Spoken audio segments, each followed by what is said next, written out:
Hi guys! Today, pupunta tayo sa isa sa mga magiging partners namin sa Ecom Accelerator, Nosebook. Pet Salon Hotel, Pet Food 24/7. Titignan natin kung anong meron sa loob and then we'll see kung different sa ibang ino-offer ng mga ganitong klaseng services. Tignan natin guys ha! Let's go!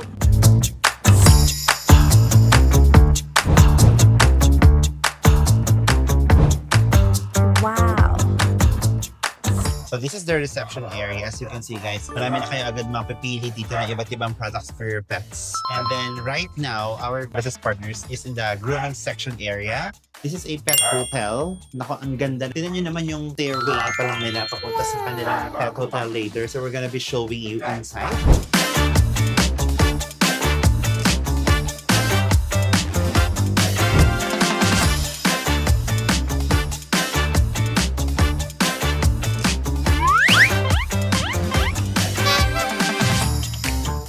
Tignan natin kung ano mga produkto nila.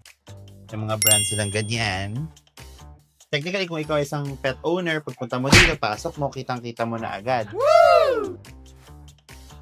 Mga high-end, no? So, these are the products that we will be selling via their Shopee and TikTok store, even Lazada stores as well. So, ipopost namin yan, i-optimize namin yung store nila. And these pet supplies items, pet foods, ipopush namin na mas makilala sa online. Tignan naman natin kung ano yung mga services nila inside. Let's go!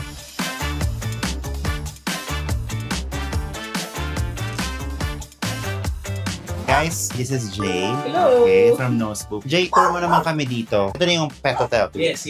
What can they expect kapag new pa lang ako na try itong pet hotel? Well, definitely, their pets will be loved like family. As much as possible, we keep them in open spaces like this, naka-fence, unless punuan talaga like ngayong Christmas season, or unless preferred ng customer na naka-cage. They can always check on their pets 24/7. Meron tayong TVs. Access They can have to their access? phones, Oh, yes. okay. Gumawa kami ng option that if they want may staff overnight staying, they can even video call their pets. So minsan meron mga ganun, Nice. tumatawag, naka-video call, Mhm. nag-I love you dun sa pet in the middle of the night. Ganyan. Nice. Tapos pag may mga special needs na may specific time ng kain, ng gamot, meron kami overnight staff of aircon, ng toys nila, sinasama namin dun sa fence. Tapos may playtime naman talaga sila. Can you give like an example, Jay? Ano yung reason bakit kailangan dalhin dito ng isang pet owner yung pets? Like, Well, we have a reporter na customer. She's covering the WPS now, Okay. West Philippine Sea. She can't bring her dog there. Okay. So, he leaves the dog here. Tapos, pag merong overnight stay, mga team building, hindi makasama. Some are even given by their companies 5-star accommodations and hotels. Hindi na magamit kasi wala magbabantay ng aso sa gabi. exactly. So sa amin na yun. Many would have meetings, meron din kaming daycare. So ang meeting nila ay sa restaurant, which normally don't allow pets for sanitary purposes. Mhm. So iniiwan sa amin for 3 hours. Is it by hour or like on a daily basis? We have packages for staycation,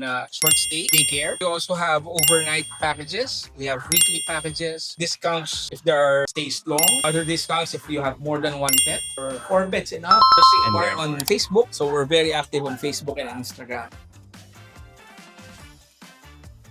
Ganda ng konsepto ng negosyo na to. Katulad ko, pet owner din ako. Oo nga, napapaisip ako, kapag may kailangan akong puntahan, walang magbabantay, at least meron kayong pwedeng puntahan na mapag-iwanan ninyo ng mga pets ninyo. So guys, i-share na lang po namin sa link kung saan po to located. E. Rodriguez, right? Yes, going to Cubao. Along the highway lang talaga. And even parking, may parking naman sila sa... Yes.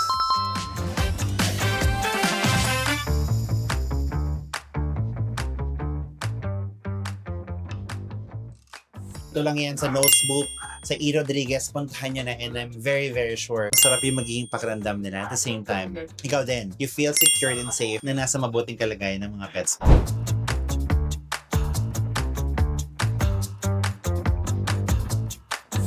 Ikakwento sa atin ni Dindin, ano yung mga services when you try to visit Nosebook dito sa E. Rodriguez, and they have plans to get more branches pa talaga by first quarter of 2026, kaya sobrang kaabang-abang to. So, bali po, meron po kaming salon for pets po nila. Pwede po kaming tumanggap ng dogs and cats po. Then, hotel din po, pero pinag-iwalay po namin yung dogs and cats area po. Pag daily lang po yung iwanan lang po nila, tapos may lakad po, pwede rin po dito sa amin. Bali, ang tawag po namin dun is daycare. Pwede po nilang iwanan 2 hours, 3 hours, within that day lang po. for example, may sakit yung dog. Hindi dito yung place na ano, 'di ba? Pag may sakit siya kasi wala kayong facility for that.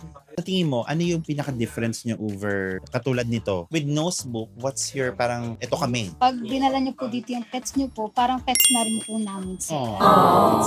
Safe po sila dito kahit iwan po nila yung sa hotel. Kaya marami pong bumabalik po dito sa Nose. Maraming salamat din for that interview. No? So again guys, kung kayo ay naghahanap ng pwede nyo mapag-iwanan ng mga pets ninyo and may quality service, Nosebook is something for you to check out. Again, my name is Lloyd. So we are Ecom Accelerator. We will be partners of Nosebook. Kami po ang hawak ng e-commerce stores nila for Shopee, Lazada, TikTok. And we're gonna help them talagang thrive online. Kahit na humihirap po ang online space ngayon, no? Pero itong mga produkto nila ngayon, ito yung napapanahon na kailangan talaga ng mga pets ninyo.